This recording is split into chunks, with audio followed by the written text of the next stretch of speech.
साथियों नमस्कार। अनंत वक्ता पॉलिटिकल ट्रैक सीरीज के एक नए एपिसोड में आपका स्वागत है। मैं हूं पंकज उपाध्याय।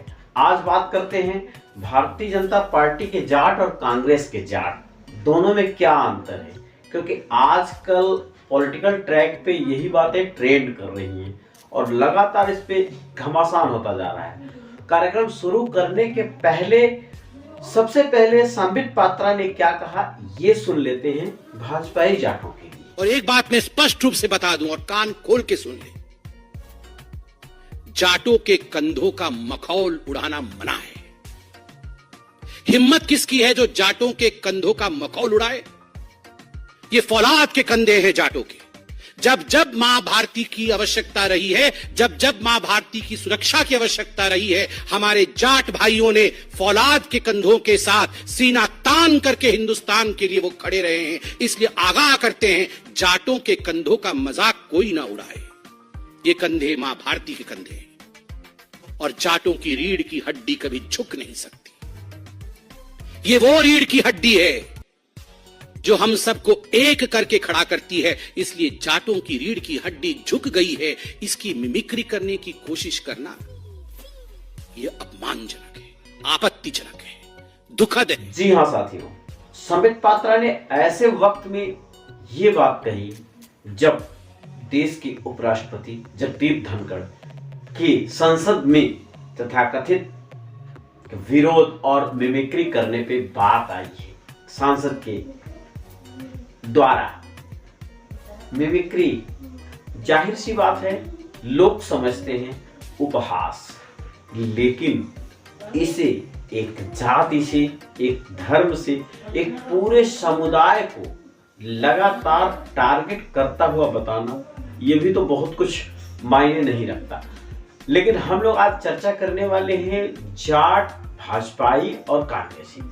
संबित पात्रा ने कहा, अगर किसी जाट की तरफ कोई उंगली उठा के देखा तो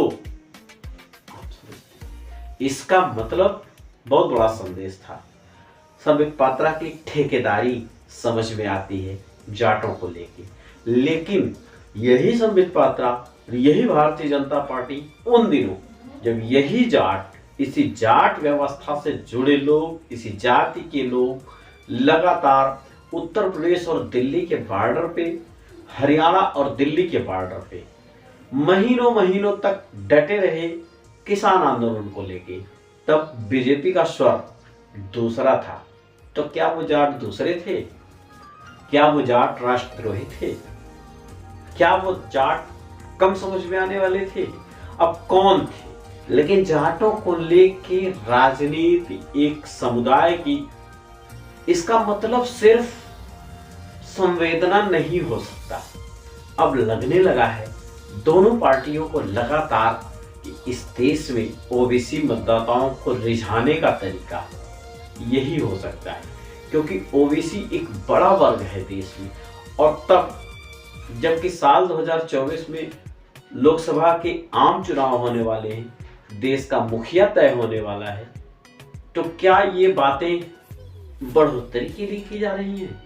क्या भारतीय जनता पार्टी को इस बात का भय है कि शायद इनका समर्थन, सहयोग, साथ नहीं मिला तो सत्ता के बाहर भी जा सकते हैं?